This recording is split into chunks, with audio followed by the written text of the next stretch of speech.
Alright, bali may kontrata pala tayo ngayon mga katulala, no? Papunta tayo ngayon ng Las Piñas, Pulang Lupa 2. Yun, bali atid muna natin to tapos kuha tayong kontrata sa Lalamove mga katulala. Yan, samahan nyo na mga katulala, let's go!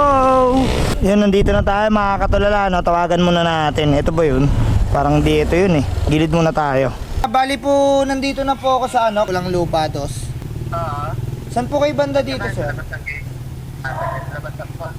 Number 18 po, tama. Sa dead end? May dalawang sasakyan na expander na nakapark. Expander. Hindi kaya mali ako ng ano. Sa dulo po, kulay gray po na expander sa dulo. Okay po, sige po, lapit po ako sir, salamat. Doon pala sa dulo mga katulala. Pero malapit lang naman, dyan lang naman yun. Walking distance lang. Sir, dahil mga katulala, no, bali, na-drop na natin, sobrang bait ng customer natin, no. Kasi sabi ko sa kanya, sir, okay lang po ba, exact amount na lang po yung ibigay nyo kasi wala po akong barya dahil maaga pa po. Tapos sabi niya sa akin, yung 110 sa'yo na yan kung wala kang panukli. Maraming salamat sa mga customer na katulad ni sir, no, tsaka sa iba pa, no. Na-appreciate nyo kami mga delivery rider na kagaya ko, no. Kasi yung pa 20-20 tip nyo sa amin, sobrang laking tulong na yun para sa pamilya namin, no. Bukod doon, may dadagdag namin sa pang-araw-araw naming panggasolina tsaka pangkain sa kalsada. Kaya saludo ako sa mga customer na ganyan. So yan, gilid muna tayo dito mga katulala, tapos kuha tayong booking sa Lalamove.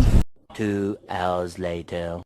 So yun, lipat muna tayo mga katulala, no? Kasi 30 minutes na tayong naghihintay dito, wala pa tayong masyadong makuhang maganda-gandang booking. Kadalasan dito naka-credit wallet. Wala pa din, no? Tas 9 kilometer lagi yung ayan, dito try natin dito.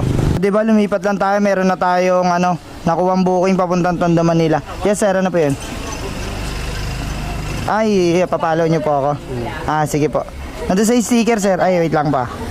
Sige sir, sabihan mo ako pag okay, natawagan ko lang po ito. Sa Lalamove po ito. Okay po, ano po? Ma'am, ano po yung pipick-uping item? Ano lang po bike na pambata? Bike na pambata? May abo naman po yun. Aabonahan ba niya o dito mo na? Oo, COD yan niya. Abonahan mo muna tapos dito babayaran. Okay po, sige, bali ma'am, check ko muna dun sa pick-up kung kaya sa motor ma'am. Wait lang naman po yun. Pang 2 years old po, ganun.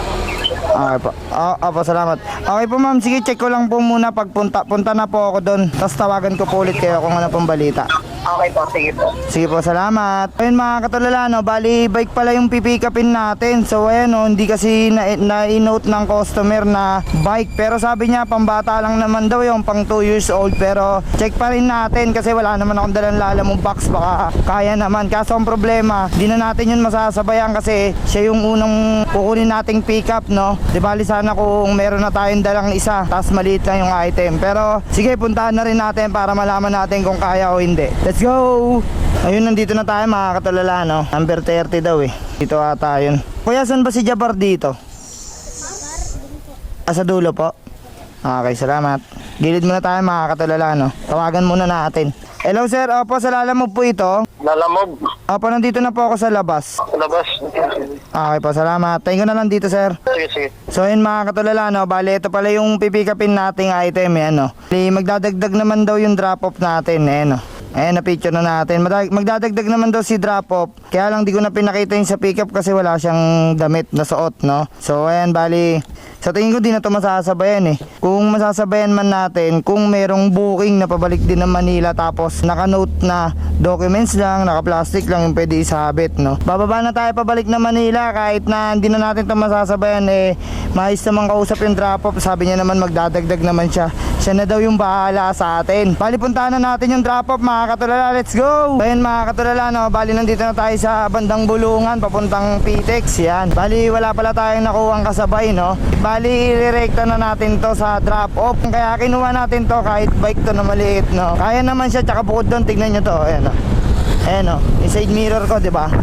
Kahit na dala-dala ko yung bike, di siya nakaharang sa side mirror. Outside, ayan, no? Tanyo. Okay lang yan, safe yan, tsaka magaan yan. Kaya kapag ganito yung bike, pwede nyo dalhin yan. Hindi kayo mahihirapan. Pag malaki, doon na kayo magdesisyon, no? Kasi hirap na, alam nyo naman yung mga katulad ng mountain bike, di ba? Talagang hindi uubra sa mga motor natin. So yan mga katulala, bali atid na natin to para makakuha pa tayo ng kontrata kay MMC. Let's go. Hello ma'am. Hello? Apo ma'am, nandito na po ako. Saan po kayo banda rito? Bakit ako malong yan? Nandito na po ako sa Malong, sa bago mag dead end. Sa may pulang tindahan. Ay, yun. Eto ma'am. Oh. Ayan ma'am, check nyo muna ma'am. Chinek ko na rin po eh. Gumagana naman po yan. Okay na po yan? Okay na po. Sige po, salamat. Yun, bali nagdagdag si ma'am sa atin ng 26 pesos, no? Ang 74 eh, ginawa niya ng 200. So ayun mga katulala, bali balik muna tayo sa shop. Buwa rin tayo ulit ng kontrata. Sayang kasi, no? Para at least kahit pa paano medyo lumaki yung kita natin. So, maganda talaga pagka may kontrata ka tapos hindi ka lang basta naglalala move, no? Kasi mas malaki yung kita kapag may mga kontrata kang deliver kahit sa maliliit na lang parcel na dala. Wag lang pagkain. So ayun mga katulala, no? Bali sakto naman pagkabalik natin meron na tayong deliver dito lang sa San Juan yan, tas yung isa sa San Jose del Monte, Bulacan. Bali atid na pala kagad natin to kasi nag-aantay na yung customer sa atin. Tara samahan nyo na mga katulala, let's go. Yun, bali nandito na tayo sa Port Edsa mga katulala, no? Ayan, drop lang natin to kagad, tas punta na tayo ng San Jose del Monte, Bulacan. Na-drop na natin yung mating ng customer, no? Bali tape natin na maigi, baka kasi malaglag. Saka ito pala mga katulala, no? Bukod sa delivery fee, may bayad din yung install nito. I-install natin to sa customer dun mismo sa bahay nila. Isa sa mga dagdag pagkakitaan to mga katulala, no?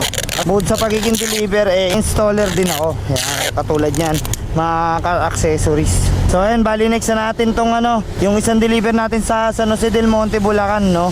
Ang bali install natin yan, kaya medyo madadagdagan yung kita natin. Bukod sa delivery fee, may bayad din yung install. Hanap lang ako mayu-U-turn nandito sa sa EDSA, tapos punta na tayo ng San Jose del Monte, Bulacan. Let's go. Yun, sa wakas mga katulala, bali nandito na tayo sa San Jose del Monte, Bulacan, District 1. Yun, grabe ang dala ng traffic dun magmula EDSA hanggang paakyat dito, no? Kaya inabot tayo ng isang oras kalahati hanggang dito. Mga nasa 20 km pa yung babakbakin natin, pero rerekta na kagad natin to. Let's go. Yun, nandito na tayo. Ayun, may doorbell. Parada muna tayo saglit. Good afternoon ma'am. Ito po yung kakabit ko sa sasakyan, sir. Saan po? Ayun na po ba? Sige po, tuloy na ako mama. Salamat. 2 hours later. Yun, natapos din tayo. Medyo natagalan tayo sa pagpagawa ng accessories nila, no?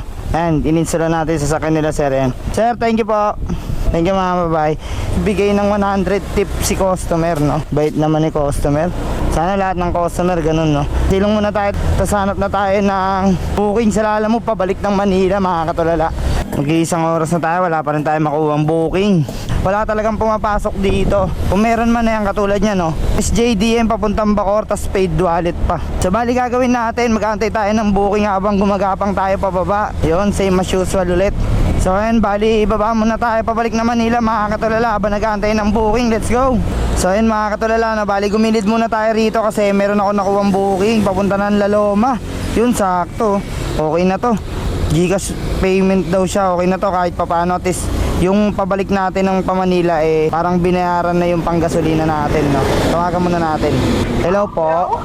Hello? Lalamove po ito ma'am. Lalamove, opo. Ano pong pipikaping item? Cups po. Ilang piraso po yan? 6 lang to. 6, okay po. Papunta na po ako, malapit lang po. Okay, thank you. So, salamat. Tumatawag pa lang po ako. Ang kukit naman ng aso nyo ma'am. Gcash payment daw. Siya mag-Gcash? Sige po, walang problema. Nabasa ko naman nakanot, no?